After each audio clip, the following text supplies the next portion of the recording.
Hello people, welcome back. In Kazi ni Maisha video 3, we saw how the global system in which we operate allows some people not to work and to then take advantage of those who express their humanity through their work. To understand how this happens, we must remember the three principles which I've said are natural to us as human beings when we work. These principles are dignity, creativity, and love. So the system operates by attacking these three principles in these ways. One, it assaults our dignity so that we who work feel like nobodies. You remember Dr. Martin Luther King told a group of students that they should never let anyone make them feel like nobodies, that they must always believe in their somebodyness. We have a warped system in which working less is a sign of status and promotion when it should be the other way around. So when you're promoted, it's a sign that you should work less. That goes against the principles that we have been talking about. The second principle is controlling our creativity. Somebody sent me this example on Twitter, and they said that at interviews, prospective employers give the interviewees the impression that they're looking for creativity and thinking outside the box, only to be employed and discover that actually creativity becomes a threat to them, and then it becomes a threat to you as the employee. So the workplace has this dance that it performs between people not being creative and people being creative. And as the employee, you're never sure how creative you must be or not be. And the third thing the global system we operate under does is to ensure that there's no solidarity between people who work. So, for example, we have salaries that are paid differently based on merit and experience, even though we are not sure what these exactly mean. We also have another very brutal system that has worked for the last few centuries, and this is called racism, and it's wajukuu of tribalism, classism, sexism, which are designed to prevent us from loving one another, whether it's within the workplace or between people from one workplace to another. You remember we looked at what Nelson Mandela said, that we are taught to hate, not to love, and that has an impact on work. So in this video, I'm going to talk about the way the global system facilitates theft. Karibuni sana.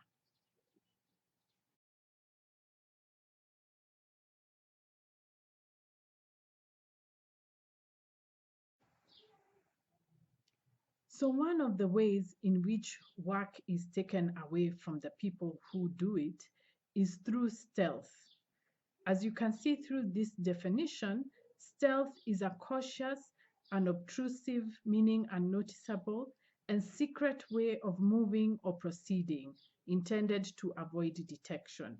So the people who steal hide their real intentions, and we only become aware of it sometimes when it is too late and they have taken our work. Stealth can come in different ways, but the most prominent are investment, where people say they're investing in your work, or through government regulations, which create middlemen and cartels, so that you are forced to give up your work in the name of following regulation, when actually what is happening is that your work is being stolen.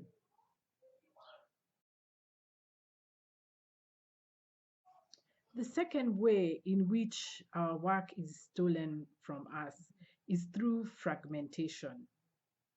Those who steal break up the process of work into pieces so that the people who do the thinking are different from the people who implement and are different from those who decide what happens to the work.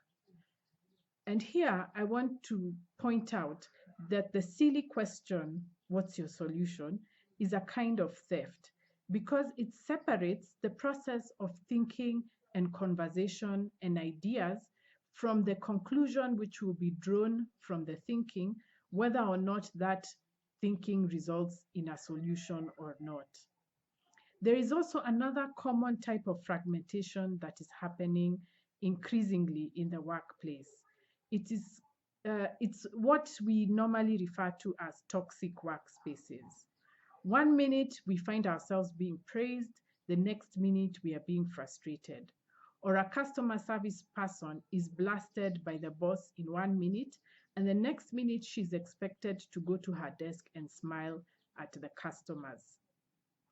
The reason why this fragmentation of emotions from ourselves and emotions between different emotions is because the human emotion is like a tooth nerve. Just like a tooth cannot swing between extreme hot and extreme cold, the emotions cannot swing between extremes of abuse and smiling without causing pain to a person. This kind of pressure on the emotions has been called by Ali Hochschild emotional labor. Emotional labor is the work that we have to do on our emotions for the sake of the workplace, and it has serious implications for our mental health.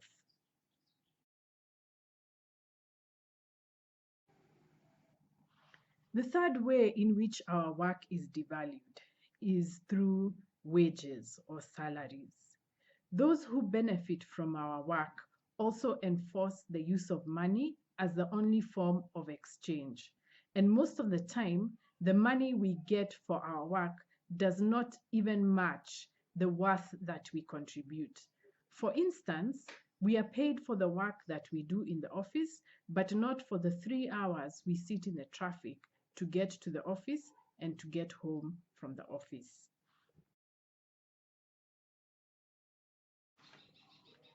The fourth way in which others are facilitated to benefit from our work is through what some people call alienation. Alienation means detachment or distance or isolation. Remember that I said that the work is naturally a process that includes what we do and who we are, both to ourselves and to others. Alienation is the way in which distance is put between us and our dignity, our creativity, and the people with whom we work. For instance, those of us who work in factories work far from home. We go to the factory, we produce the product that is to be sold, and we leave that product and the machines there and return home. And then the work that we make is sold without consulting us, and we don't know to whom it is sold and at what price. The work of the media and the school system and the church is to distract us from asking questions about this system. And their job is also to make us feel alone and isolated.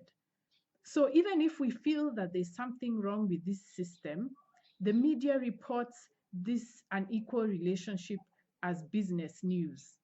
Or we are told at church on Sunday that suffering is good and required by God, or that some people are destined by their skin color to work and others are destined by their skin color to benefit from that work.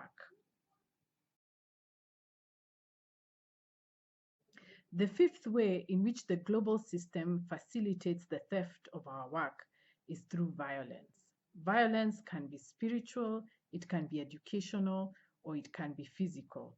The physical one we are quite familiar with because it started with slavery.